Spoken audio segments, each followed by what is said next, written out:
توكلت على الله وقررت انني ننطلق بوحدي هاد المره بعد المرض المفاجئ ديال السالمي. هاد الليله الشتا كانت خايت من السماء، وخصني نزيد نرد البال حيت سباب الشتا والحموله ديال الشاحنه الخطوره كانت كتزاد. الليل كامل وانا كنصوب حتى بدات خيوط الشمس الاولى ديال الصباح كتبان، وقررت انني غير ندخل طنطان، نوقف نفطر ونعس شويه قبل ما نكمل الطريق. وداكشي فعلا اللي كان. داتني الغمضه، فقت شربت القهوه ديالي وانطلقت قبل ما نوصل للطرفاية بواحد 10 ديال الكيلومترات. وفي الوقت اللي مبقاش بزاف باش تاع الليل، بان لي واحد السيد واقف حدا واحد الصخرة بالجنب ديال الطريق. الوقفة هي الموقفة، والملامح هما نفس الملامح. اييه هو، والله العظيم إلا حتى هو. هذا هو السي دريس مول البيكوب اللي كان جارنا في الدوار قبل ما يرحل من النواحي ديال اكادير. هادي 10 سنين ما بقيتش شفتو مسكين ولا سمعت خبارو، ومشى ليا حتى من بالي هاد المدة كاملة. ولكن اش كيدير في هاد الخلا بوحدو؟ بانت ليا واحد البلاصه بجنب الطريق خاويه، وقررت انني نوقف الشاحنه ونمشي لعندو. قربت ليه وتاكدت انه فعلا هو، بس سلمت عليه وما ردش عليه السلام. حرك غير يديه بواحد البولوده كبيره. كنهضر معاه وهو كيشوف غير في واحد الجهه، وجهو كامل زرق، وعينيه كيبانو بحال خارجين من بلاصتهم. سنانو كاملهم طايحين وحوايجو موسخين. سولتو واش انت هو السي دريس؟ حرك راسو بحال كيقول لا، ولكن واخا هو كاين فيه انا متاكد انه هو دريس. ما فهمتش علاش كيتصرف هكا معايا. حطيت يدي على الكتف ديالو وحسيت بها بارده بحال حاطها فوق الثلج. قلت ليه انني نقدر نديه معايا باش نوصلو الا كان غادي لشي بلاصه في الطريق. بقى ساكت ما جاوبنيش. تميت راجع للشاحنه باش نمشي في حالي. خطيت 5 ديال الخطوات بالحساب، وقلت مع راسي ما خشي غادي يحتاج لشي حاجه. درت يدي في جيبي، جبت شي بركة ديال الفلوس ودرت باغي نرجع نعطيها ليه. وهنا كانت الصدمة. فاش تلفت ما لقيت حتى حد. حسيت برجلي بداو كيرقدوا عليا. مستحيل شي حد يغبر بهاد السرعة وفي هاد المكان بالذات. ما بقيتش باغي نبقى في هاد البلاصة، درت غير بشوية وتميت راجع للشاحنة. غادي كنتمشى وكنحس بحال الارض كدور من تحت رجلي. بصعوبة كبيرة طلعت في الدروج ديال الشاحنة، سديت عليا الباب وانا انتماري بحالي. الطريق كاملة وانا كنفكر في هادشي اللي وقع ليا تاني. حتى فاش كنوقف في المحطات ديال الاستراحة باش الناس ما كيجينيش النعاس، على الأقل كان معايا السالمي ما غاديش نخاف كيف ديما. وصلت لمركز الحدود ديال الكركارات، وكالعادة كاين الزحام. قررت أنني نتصل بالسالمي نسول فيه كيف بقى، وفي نفس الوقت نقول ليه أنني تلاقيت مع السي دريس في الطريق.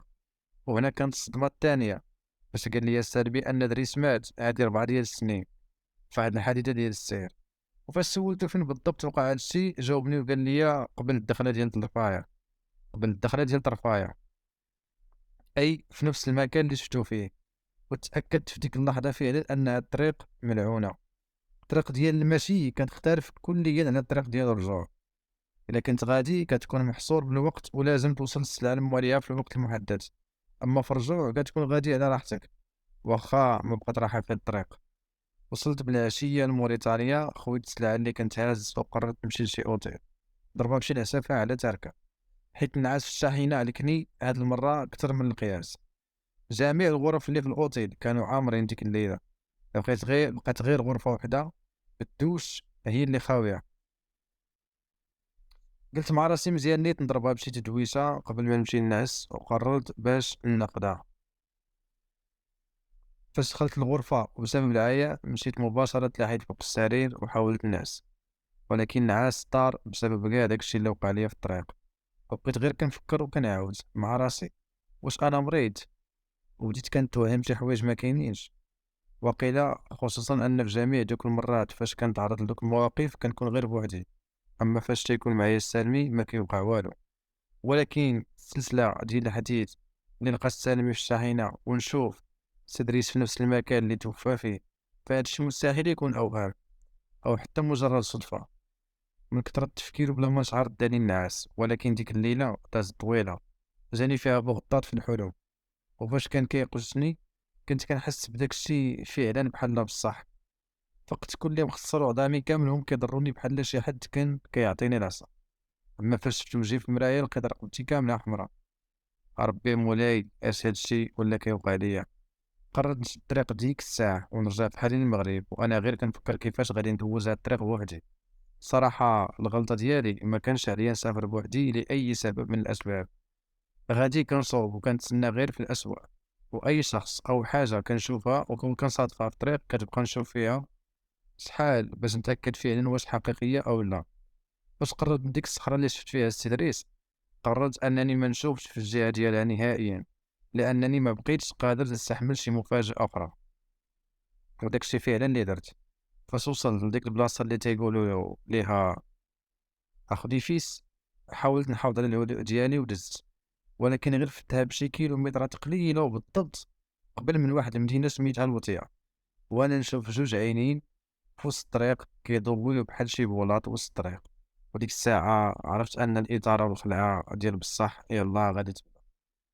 فاش شفت دوك العينين أول حاجة خطرت لي على بالي هي هاديك البغلة مولات السلسلة، وتلفت ما عرفتش ما ندير، واش نحبس الفران ولا نكمل. في ديك اللحظة وبلا ما نشعر دخلت في البيست اللي في جنب الطريق. الشاحنة تزعزعات واحد التزعزيعة حتى حسيت بها بحال غادي تقلب، خصوصا مع السرعة اللي كنت غادي بها. ولكن رجعت السيطرة عليها وكملت طريقي وسط البيست، ولكن هاد المرة نحو المجهول. هادي 10 ديال الدقايق وأنا غادي وسط الخلا. ما عرفتش هاد الطريق فين كتجي، ما كاين لا ضو لا بنادم ولا حتى حيوان. المهم كان بالنسبة ليا هي نبعد من ديك الطريق الملعونة.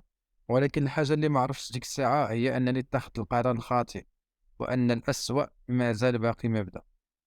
فجأة أضواء الشاحنة كاملة طفات حتى ما بقاش كتبان ليا الطريق، وراها بشي ثواني قليلة سكت الشاحنة حتى هي. يا ربي مولاي اش هادشي تاني.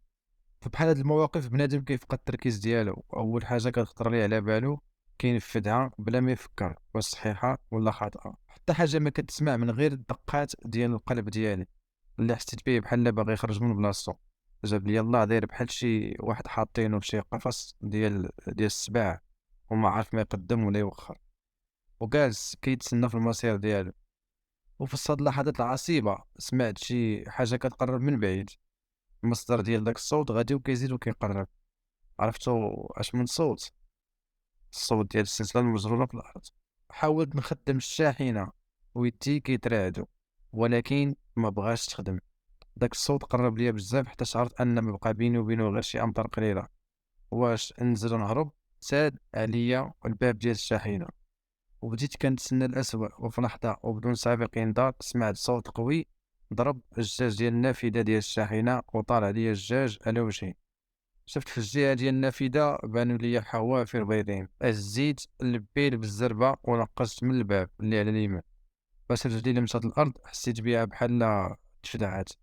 ما قدرتش نجري بها مازال، ولكن في دوك لحظات الألم هو آخر حاجة كيفكر فيها الواحد. ضربت الضوء ديال البيل في الجهة اللي من ورايا وشفتها بعيني وتأكدت بأنها هي هاديك البغلة تابعة لي من اللور. فين غادي أجي غير نسولك شنو بغلة كتوي؟ تخيلت راسي بحال ناعس، وهادشي كامل اللي كيوقع ليا غير حلم مزعج وصعب. حاولت نفيق راسي ولكن للأسف هذا ماشي حلم وإنما واقع، وخاصني نواجهو بأي وسيلة. وغير أجي نسولك سيدي سؤال واحد وسير في حالك. وديك اللحظات فكرت كلام الحاج سيمبارك باش هضر ليا على البغلة، وأنها إلا تمكنت من الواحد يا إما كتخطفو كدير المقبرة كتدفنو حي، ولا كتقطعو أطراف وكتاكلو. ما بغيتش يكون هذا هو المصير ديالي. بززت على راسي وبقيت كنجري وسط الظلام حتى تحت، وشعرت براسي أنني مبقى عندي جهد نجري مازال. ضويت بالبيل وهي تبان ليا واحد الشجرة. قلت مع راسي أن البغلة ما تقدرش تطلع مع الشجرة، وقررت أنني نطلع معاها. ما داش بزاف ديال الوقت وهي تبان ليا جاية، والسلسلة مربوطة في رجليها تماما بحال الوصف اللي كان ليا في بالي. في ديك اللحظة بديت كنقرا في القرآن، ما عقلتش اش من سورة بالضبط كنت كنقرا، واش فعلا هذاك كان قرآن ولا لا. بسم الله الرحمن الرحيم، اش بغيتي مني؟ بسم الله الرحمن الرحيم. قلتيش لي يا سيدي واش بغيتي تركب عليا ولا نركب عليك انا راه القضية ولات فيها الركوب، انا معاك بالله وبالشرع. ما نركب عليك ما تركبي عليا، بعدي مني. ما بقاتش عاودت معايا الهضره. بانت لي البغله دارت وعطاتني بالظهر ومشات بحالها. ولكن قلت مع راسي هي غير كتسناني ننزل من فوق الشجره ترسني. ما داز بزاف ديال الوقت حتى رجعت تاني كتجري. وضربت براسها الشجرة واحد الضربة حتى تزعزعت كاملة. وبقليل من الحظ كانت غادي نطيح، ولكن تشبثت بالأغصان ديال الشجرة مزيان، لأنني عرفت أنها آخر أمان بقى عندي. البغلة ما بغاش تعيا، كتضرب وتعاود تضرب، تقول واش داك الراس ديال الحديد، وفي كل ضربة كنحس بك الشجرة بغات تهرس. شوية وبدون مقدمات سمعت صوت أذان الفجر من بعيد. الله، صوت شحال زوين، وفاش كيسمعو الواحد كيشعر بالراحة. ديك اللحظة سبحان الله العظيم مشى كل داك الخوف، وسلمت أمري لله وقلت اللي بغات توقع دابا غير توقع. زاد الاطمئنان ديالي لأن هادشي كيعني أن كاين شي تجمع سكاني قريب، واللي زاد طمأني أكثر فاش بان ليا خيوط الصباح الأولى في السما، لأن الحاج مبارك على حسب ما كان حكى أن هاد البغلة كتهرب فاش كيبدا يطلع النهار. وفعلا داكشي اللي كان. باقي كاع ما كمل المؤذن قولو الله أكبر حتى شفت ديك البغلة فزات بحالها ومشات، وهي تبدا كتجري حتى غبرات. أنا واخا هكاك ما طاقتش، وبقيت معلق في ديك الشجرة حتى طلع النهار. عاد هبطت، نزلت مهلوك وما بقى فيا جهد. مشيت مباشرة للشاحنة ديالي اللي غير دورت فيها السوارت وهي تخدم، وشديت الطريق وما عقلتش على راسي حتى كنت في الدار. كانت هذيك آخر رحلة ليا في الصحراء، والمسيرة المهنية ديالي كاملة. غير الحماق هو اللي غادي يعاود يرجع لتما. دوز سالمي البيرمي ديال الرموك، ولا هو اللي خدام عليها. أما أنا قررت نبقى نقابل غير معيزاتي ونرتاح. ومرة كنت كنسافر لإيطاليا كنشوف وليداتي اللي باقيين خدامين تما. قررت نحتفظ بهاد السر ليا وحدي، لأنني إلا عاودتو لشي حد غادي يقول هذا مسكين غير شرب وبدا كيخرب. كاع هادشي اللي داز عليا في هاد التجربة الصعيبة ما مفهومش، وكامل غموض وأسرار. السر يقدر يستمر للأبد، والنصيحة اللي نقدر نقدمها باش تكونوا مسافرين في الليل لفتو وراكم يقدر بغلة القبور ولا السلسلة تابعاكم. إذا عجبتك القصة ما تنساش الاشتراك في القناة وتفعل زر الجرس باش يوصلك أي جديد. شكرا لك.